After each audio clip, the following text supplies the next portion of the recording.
আজকে তোমাদের সাথে শেয়ার করব একদমই নতুন ধরনের মাছের তেলের রেসিপি। গরম ভাতের সাথে মাছের তেলের এই রেসিপি থাকলে আর কোনো কিচ্ছু লাগবে না। বাড়িতে অবশ্যই একবার হলেও এই নতুন ধরনের মাছের তেলের এই রেসিপিটা বানিয়ে আমায় কমেন্ট করে জানাতে ভুলো না কিন্তু রেসিপিটা তোমাদের কেমন লাগলো। নমস্কার বন্ধুরা, শুভমিতা ব্লগে সবাইকে স্বাগত জানাই। তাহলে চলো আজকের এই নতুন ধরনের মাছের তেলের রেসিপি দেখে নেওয়া যাক। রেসিপিটা কেউ স্কিপ করো না, স্কিপ করলে আমি কি পদ্ধতিতে রেসিপিটা বানালাম বা কী কী মশলার অ্যাড করলাম সেটা তোমরা মিস করে যাবে, তখন হয়তো রেসিপিটা খেতে এতটা ভালো হবে না। এখানে আমি প্রথমেই একটা বেগুন ডুমো করে কেটে নিয়েছি, আর এখানে আমি এক আঁটি পালং শাক নিয়েছি। পালং শাকটা চাইলে দিতে পারো, না চাইলে বাদ দিতে পারো, কোনো অসুবিধে নেই। পালং শাকটা দেখো বেশ নরম বা কচি রয়েছে, এই জন্য একটু বড় টুকরো করে কাটছি, খুব বেশি ছোট করে কিন্তু টুকরো করব না। পাতার দিকটা আরও একটু বড় করেছি, গোড়ার দিকটা তারই মধ্যে একটু ছোট করেছি, তার কারণ ডাঁটাগুলো যাতে সহজেই সেদ্ধ হয়ে যায়। আর এই পালং শাকটা কিন্তু অনেকটা দেরিতে দেব, এই জন্য গলে যাওয়ারও তেমন কোনো ভয় নেই। এরপর মাছের তেলটা ভালোভাবে পরিষ্কার করে নিচ্ছি। মাছের তেলে দেখো এই নাড়িগুলো হাতে করে টান দিলেই সুন্দরভাবে বেরিয়ে আসছে। এখানে ঠিক নাড়ি যতগুলো দেখা যাচ্ছে আমি ঠিক হাতে করে এইভাবে প্রত্যেক কটা টেনে টেনে বার করে নিচ্ছি। সুন্দরভাবে দেখো বেরিয়ে আসছে, আর মাছের তেলটা একদম আলাদা হয়ে যাচ্ছে। এইভাবে নাড়িগুলো বের করে নিয়ে মাছের তেলটা একটু ছোট ছোট টুকরো করে কেটে নিচ্ছি, আর ধুয়ে পরিষ্কার করে জলটা ঝরিয়ে নিয়ে ফেরত আসছি। মাছের তেলটা দেখো ভালোভাবে পরিষ্কার করে ধুয়ে নিয়েছি। এরপর এখানে দিয়ে দিচ্ছি স্বাদ অনুযায়ী লবণ, পরিমাণ অনুযায়ী হলুদের গুঁড়ো। এরপর মাছের তেলটা ভালোভাবে মেখে রেখে দিলাম। এইদিকে দেখো আমি সবজির মধ্যে ছোট ছোট করে একটা আলুও কেটে নিয়েছিলাম, বড় সাইজের। আলু বেগুনটা একসাথে ধুয়ে পরিষ্কার করে জলটা ঝরিয়ে নিয়েছি। আলুটা কিন্তু বেশ অনেকটা ছোট করে টুকরো করেছি, তার কারণ বেগুনের থেকে আলুটা কিন্তু শক্ত সবজি, আর বেগুনটা এই জন্য একটু বড় টুকরো করেছি। পালং শাকটাও ধুয়ে পরিষ্কার করে জলটা ঝরিয়ে রেখেছি। তোমরা চাইলে কিন্তু তোমাদের পছন্দ মতো আরও যে কোনো সবজি এই আলু বেগুনের সাথে ছোট ছোট টুকরো করে মিশিয়ে নিতে পারো, বা পালং শাকের পরিবর্তে তোমরা নিজেদের পছন্দ মতো যে কোনো শাকও ব্যবহার করতে পারো। কড়াইয়ের মধ্যে অল্প একটু সরষের তেল গরম করে কয়েকটা বিউলির ডালের বড়ি বেশ আমি লালচে রং ধরিয়ে ভেজে রেখেছি।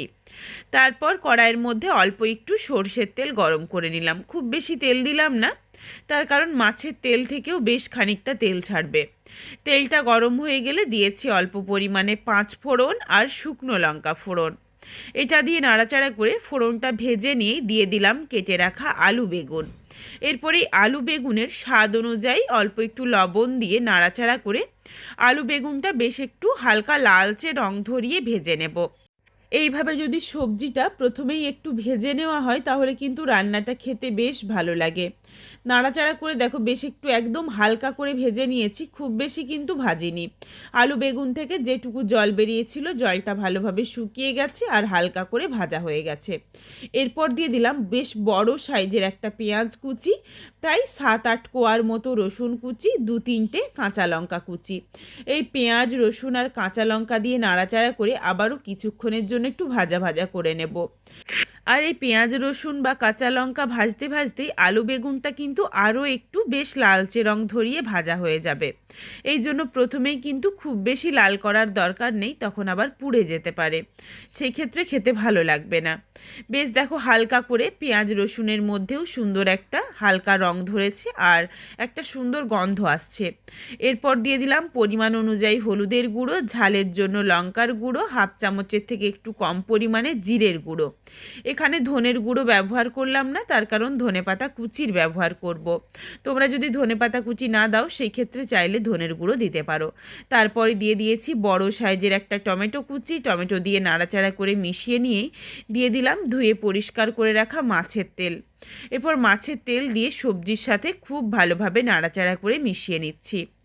আর এখানে কিন্তু আমি অল্প পরিমাণে একটু ধনেপাতা কুচি দিয়ে দিচ্ছি, আর পরে আরও কিছুটা ধনেপাতা কুচির ব্যবহার করব, এই জন্য কিছুটা রেখে দিয়েছি। এইভাবে দুবারে ধনেপাতাটা ব্যবহার করলে একবার কষানোর সময় আর একবার শেষে, তাহলে কিন্তু গন্ধটা বেশ ভালো আসে। নাড়াচাড়া করিয়ে দেখো বেশ কিছুক্ষণ সময় নিয়ে কষিয়ে নিয়েছি। একদম দেখো কড়াইয়ের মধ্যে লেগে লেগে যাচ্ছে, সুন্দরভাবে কষানো হয়ে গেছে আর আলু বেগুনটা কিন্তু সেদ্ধ হয়ে গেছে। এরপর দিয়ে দিচ্ছি পালং শাক। পালং শাকটা দেখো খুব সহজেই কিন্তু গলে যায়, এই জন্য এইরকম একটু দেরিতেই দিতে হবে, যাতে একটু গোটা গোটা থাকে, একদম যাতে গলে না যায়। নাড়াচাড়া করে পালং শাকের সাথে সবজি সব কিছু ভালোভাবে মিশিয়ে নিচ্ছি আর কিছুক্ষণের জন্য এরপর ঢাকনা দিয়ে ঢেকে রাখছি, যাতে শাকটা থেকে বেশ খানিকটা জল ছেড়ে আসে। এই রেসিপিটার জন্য বাটাবাটির কোনো ঝামেলা নেই, এই কুচি করে নেওয়া আর গুঁড়ো মশলা দিয়েই এই রেসিপিটা খেতে কিন্তু দুর্দান্ত লাগে। একবার হলেও এইভাবে বানিয়ে দেখো, তারপর বুঝতে পারবে। দেখো বেশ কিছুক্ষণের জন্য ঢাকনা দিয়ে ঢেকে রেখেছিলাম, অল্প অল্প করে কিছুটা জল ছেড়ে এসেছে। এই জলটাকে খুব ভালোভাবে শুকিয়ে নেব আর এই সময় গ্যাসের ফ্লেম লোতে রাখবো, যাতে শাকটাও ভালোভাবে সেদ্ধ হয়ে যায়। কিছুক্ষণ ঢাকনা দিয়ে রান্না করে নেওয়ার পর ফেরত এসেছি, দেখো শাকটা কিন্তু সুন্দরভাবে সেদ্ধ হয়ে গেছে আর একদম যে গলে গেছে সেটা নয়, বেশ একটু গোটা গোটাও রয়েছে। এরপর এখানে দিয়ে দিচ্ছি স্বাদ অনুযায়ী লবণ আর খুবই সামান্য একটু চিনি, যাতে টেস্টটা ব্যালেন্স হয়ে যায়। লবণ আর চিনি দিয়ে ভালোভাবে মিশিয়ে নিয়ে আবারও বেশ কিছুক্ষণের জন্য একটু ঢাকনা দিয়ে ঢেকে রাখলাম, যাতে লবণ আর চিনিটা ভালোভাবে মিশে যায় রান্নাটার মধ্যে আর যেটুকু জল বেরিয়েছে জলটাও ভালোভাবে শুকিয়ে যায়।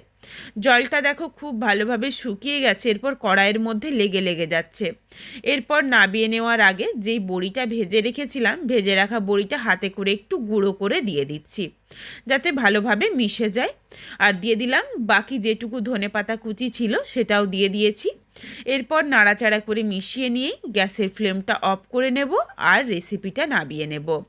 বড়িতে কিন্তু খুব ভালোভাবে যেটুকু জল রয়েছে সেটা ভালোভাবে টেনে নেবে, এর জন্য দেখো বেশ শুকনো শুকনো হয়েছে তরকারিটা। এই তরকারিটার মধ্যে যেমন জলের ব্যবহার হবে না, তেমন কিন্তু সবজির জলটাও খুব ভালোভাবে শুকিয়ে নিয়ে রান্নাটা করতে হবে, তাহলে সবজির কাঁচা গন্ধটাও থাকবে না, খেতে অপূর্ব স্বাদের হবে। রেসিপিটা দেখো নাবিয়ে নিয়েছি, কতটা লোভনীয় দেখতে হয়েছে। বাড়িতে অবশ্যই একবার হলেও গরম ভাতের সাথে এইভাবে মাছের তেলের চচ্চড়ি বানিয়ে দেখো, তারপর আমায় কমেন্ট করে জানিও রেসিপিটা তোমাদের কেমন লাগলো। রেসিপিটা তোমাদের যদি ভালো লাগে তাহলে লাইক করো, শেয়ার করে বন্ধুদের দেখার সুযোগ করে দিও। তোমরা যদি আরও এই ধরনের নিত্য নতুন ঘরোয়া রেসিপি দেখতে চাও, তাহলে অবশ্যই আমার চ্যানেলটিকে সাবস্ক্রাইব করে পাশে থাকা বেলটি অন করে অল নোটিফিকেশান অন করে দিও, যাতে আমার প্রত্যেকটা রেসিপির নোটিফিকেশান সববার প্রথমে তোমাদের কাছে পৌঁছে যায়। আর অবশ্যই আমার চ্যানেলটিকে হাইপ করে দিও, যাতে আমি আরও এগিয়ে যেতে পারি, তোমাদের সাথে আরও নিত্য নতুন ঘরোয়া রেসিপি শেয়ার করতে পারি। আবারও খুব শীঘ্রই হাজির হচ্ছি ঘরোয়া নতুন কোনো এক রেসিপি নিয়ে। পরবর্তী রেসিপি দেখার আমন্ত্রণ রইল। পুরো ভিডিওটা দেখার জন্য অসংখ্য ধন্যবাদ। তাহলে আজকে আসি, সবাই ভালো থেকো, সুস্থ থেকো। আবারও দেখা হচ্ছে নতুন কোনো রেসিপির সাথে।